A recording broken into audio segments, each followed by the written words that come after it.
So since the announcement, I and basically every other Souls tuber put out videos about Elden Ring Nightreign. Reactions were all over the place, with many stoked to see another release so soon after Shadow of the Erdtree, and others thinking Nightreign is evidence FromSoft has sold out and this is little more than a cash grab, that it is essentially slop. I want to focus today on that latter sentiment and answer the question of whether or not Nightreign is, in fact, slop. Also, be warned I am going to say slop a lot in this video, and you just need to accept that. First, we need to establish what constitutes slop in this context. By my own interpretation, for something like a game to be slop, it needs to meet at least a few criteria. Slop needs to be made primarily for an ulterior motive, such as maximizing profit margins, rather than for the sake of creating the game. Microtransactions are a great example, where they are frequently designed to exploit the player rather than engage them or reflect the cost of a creative endeavor. Slop also needs to be low effort, not necessarily low quality, as that's a more subjective metric, but certainly made by minimal input. AI-generated content is another great example, where the model is designed to require next to nothing on the part of a user and return something of presumably greater value. And finally, slop needs to lack creative perspective. When something is made that exists within the realm of art, perspective is everything. I think of a lot of modern movies and TV shows as lacking perspective, especially ones that are part of franchises or reboots, where a studio purchases an IP they did not create and don't understand, then hire brands in the form of renowned actors and directors who are, for one reason or another, not bringing their creative perspective to the project to make the movie or show. You get these generic, middling releases that feel like no one involved wanted to make them, and the only metric for success is box office returns or streaming figures.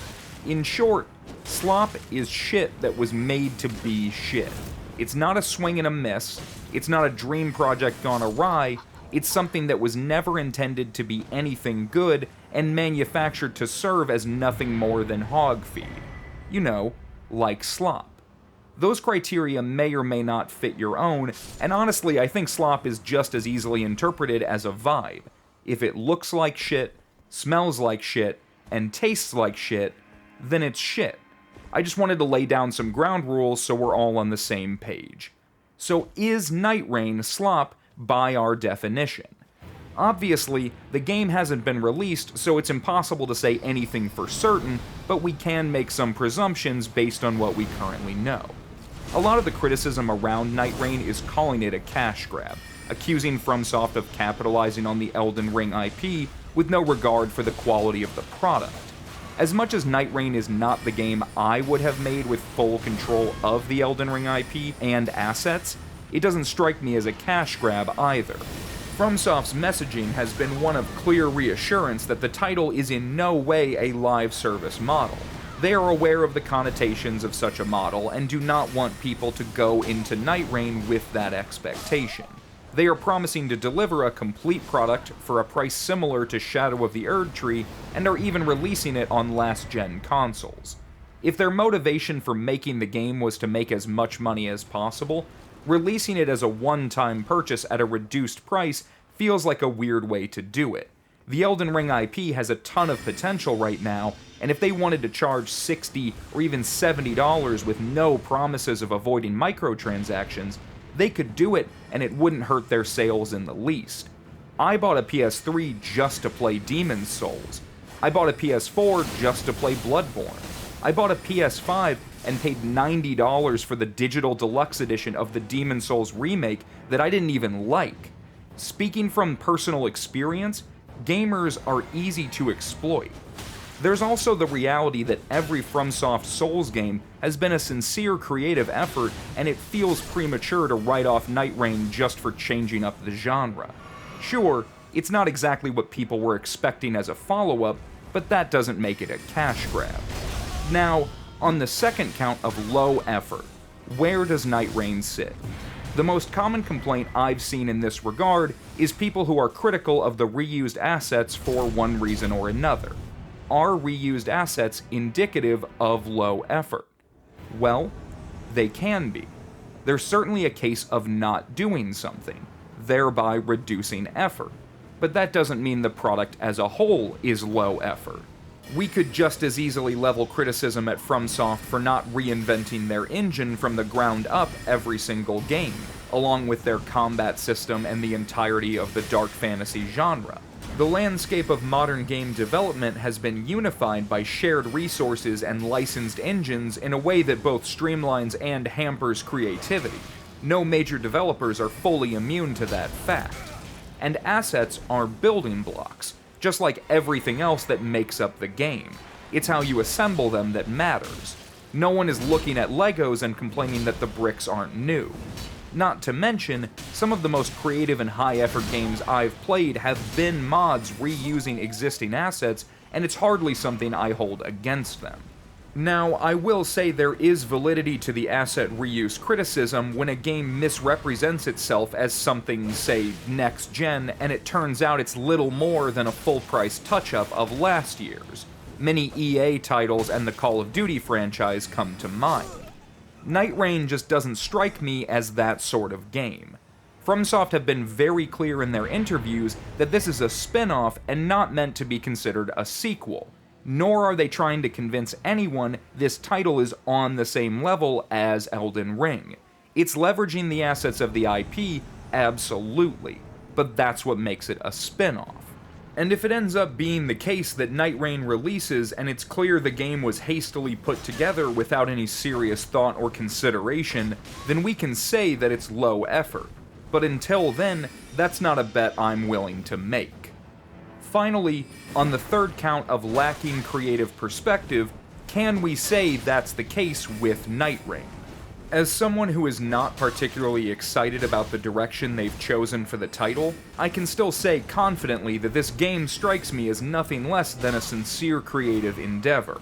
The director, Junya Ishizaki, has been quite candid in interviews and has said he chose to make Nightreign a multiplayer-focused cooperative experience because that is the sort of experience he enjoys personally. That alone is the most important aspect of any creative effort, making something that you yourself would enjoy.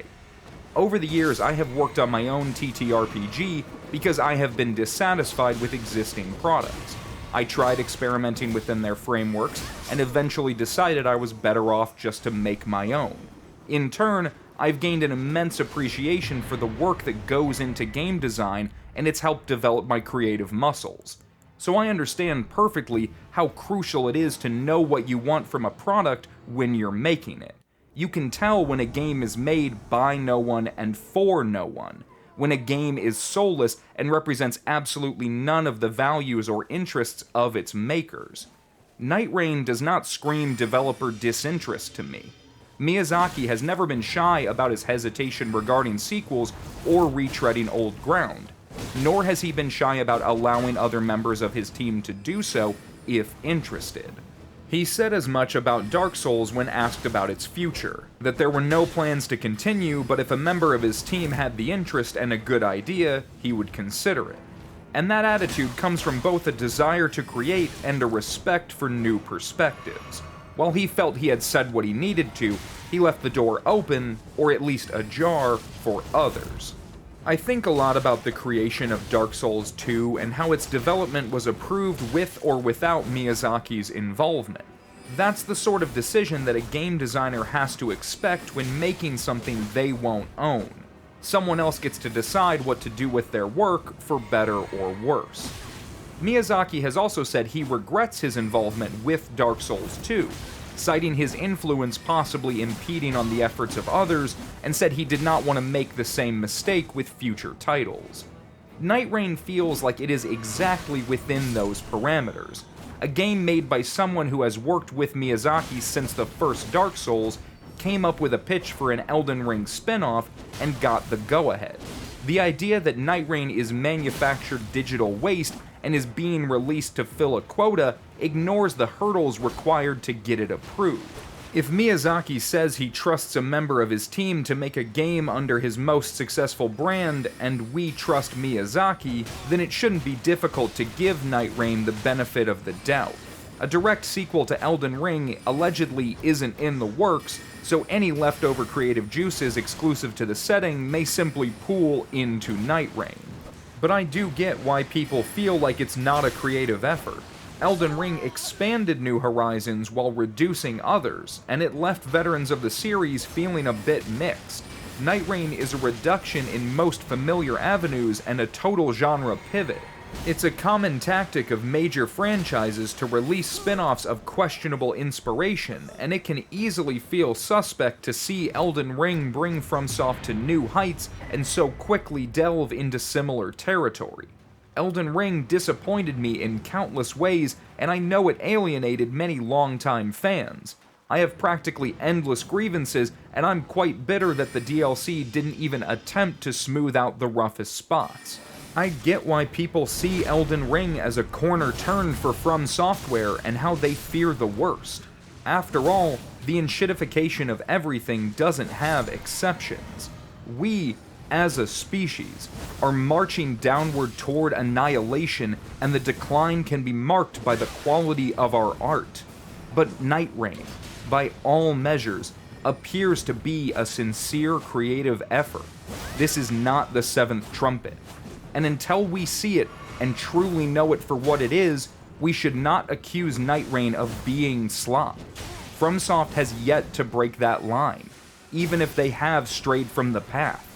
Nightreign may not be for you, and that's perfectly fine. That doesn't make it slop.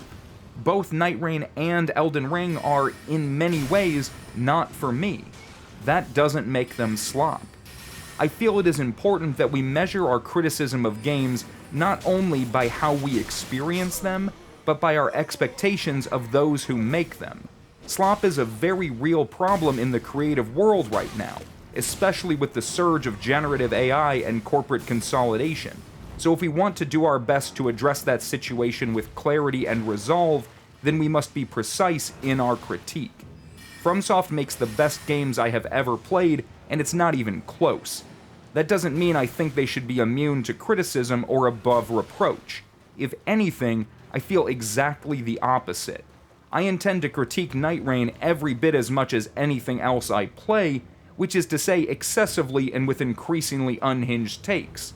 But in order for me to do that effectively, I need to keep that criticism fair. So is Elden Ring Nightreign slop? No. I won't know for certain until I play it, but the signs just aren't there. It's fair to be disappointed knowing we aren't getting a PvP-focused experience in the coming year, or possibly ever, but it's not fair to write off a non-PvP game for it. If you have thoughts on Nightreign or the future of FromSoft releases now that you've had some time to think about it, let me know in the comments down below. I'm recording this on Christmas, so I hope you all are enjoying the holidays. This is my last video of the year, so I'll see you on the other side. Like the video if you liked it and subscribe for more. Until next time, thank you for watching.